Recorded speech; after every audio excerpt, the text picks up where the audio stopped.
So good afternoon, back again with another Premier League transfer update.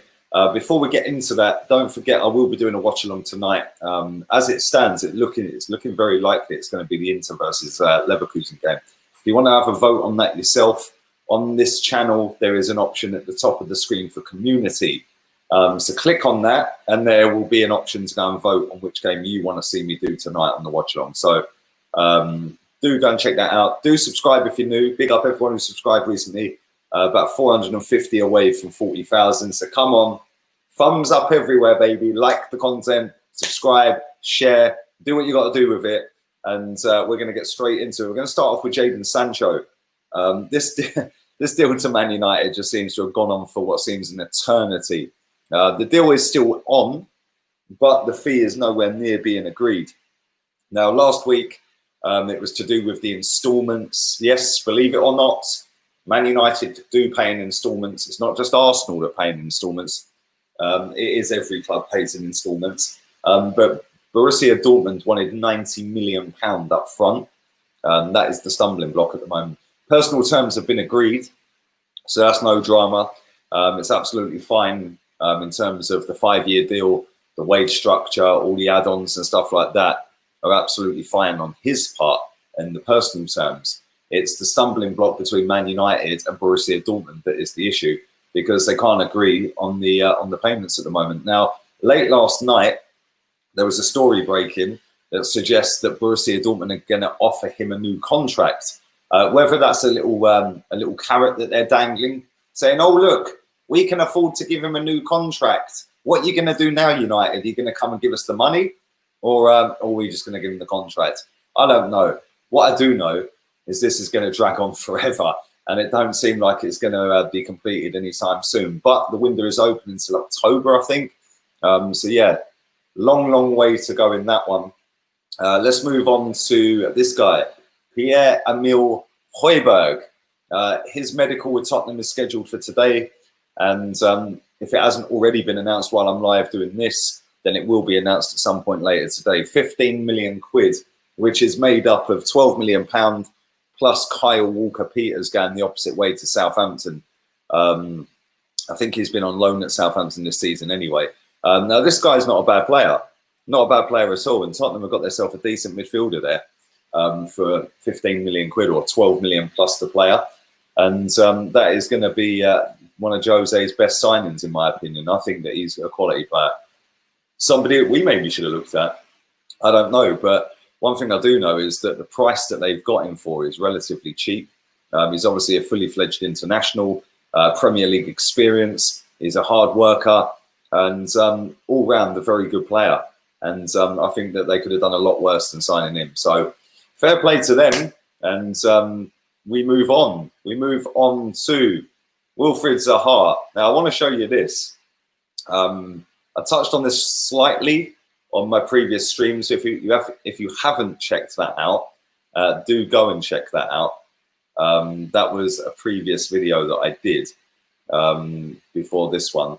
And this is moving mad slow. I don't know what's going on here, but there you go. I don't know if you can see that. It is moving proper slow at the moment, this Mac. But in the bottom to the side of his face, I'm going to zoom in a bit further in a minute. He's in a nightclub with a friend of his, if this loads.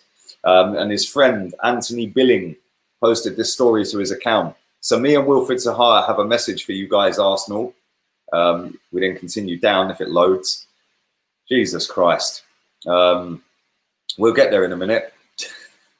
Zaha to Arsenal was beamed up on the nightclub wall. There you go. You can see it there. Zaha to Arsenal. This is moving mad slow. I do apologise. And again, Wilfried Zaha and Arsenal, I'm pressuring you into this deal. This is obviously Zaha's friend. We then continue down, and there is his friend. If it loads, Jesus Christ, we'll get there in a minute. With Wilfried Zaha, what is going on with this? They're in the nightclub last night. Arsenal, if you don't sign this man, then you are effing stupid. You know the price is easy in today's market. Let's do away with that because it's running so slow. It's unbelievable. But yes, Wilfried Zaha is basically begging to come to Arsenal via his friend, which is pretty damn mad if you think about it. Last season we were linked to him a lot, and it never really happened. We ended up signing Pepe in the end. So listen, leave it in the comment section. Let me know what you guys think on that one. Do you think Arsenal should sign Zaha? If so, how much do you think we should pay for him? Let's move on to the next player that I want to speak about, and that is Koulibaly. Had a bit of a nightmare the other night against Barcelona. It didn't quite go to plan for him, and he looked like Mustafi the other night, slipping and sliding around, getting twisted up. Although saying that, he was up against Leo Messi, who is just the greatest player I've ever seen. And it wasn't great for him. But Man City, they haven't been put off by that. And Man City are going all guns blazing to get Koulibaly signed up. Now, I've seen a lot of people saying that, why do they need Koulibaly? Well, they didn't win the league last season, so surely that in itself is one reason. Not only that, Emerick Laporte, not a bad defender at all. They've just signed Nathan Ake. They then have 3 decent players. Garcia looks like he's going to Barcelona. And Otamendi is 32 years old, and he ain't good enough anyway. Then they've obviously got John Stones. Again, he's linked with a move away. So I do think Man City's biggest weakness has been their defence this season. They played Fernandinho at centre-back most of the season, which is crazy. So I do think that they do need a centre-back, and it's going to cost a lot of money to get Koulibaly in. But I know he had a mare the other night. I do genuinely think he is a really good centre-back, and I think that only Van Dijk's better than him, in my opinion, currently in world football. And Napoli are going to get themselves some serious wedge out of this deal. And Man City, if it does get completed, are going to get themselves a top-class centre-back to partner alongside either Ake or Laporte, or even both of them. They might even go with a back 3, so who knows? But I'd love to know your thoughts on Koulibaly, Kalidou Koulibaly. Let me know what you think down below. Let me know your thoughts on Pierre-Emile Højbjerg. Jadon Sancho, do you think that deal will get done? Leave that in the comment section as well. And then obviously Wilfried Zaha and his friend begging Arsenal to come and sign him. Leave all of that down below. Don't forget, I will be back at 5 o'clock with another live stream. So make sure you come and check that one out. Subscribe if you're new. Smash a like on this video if you haven't. And don't forget also, 7 o'clock tonight, I will be doing a member stream. So if you're a level 3 member on this channel, make sure you come and check that out tonight, 7 p.m. UK time. And then make sure you go and vote as well, because I am doing a watch along tonight. So it's either Inter Milan versus Leverkusen, or it is going to be Man United versus Copenhagen. So leave your thoughts down below. Go and vote and smash a like on the video. I'm out of here. Laters, peeps.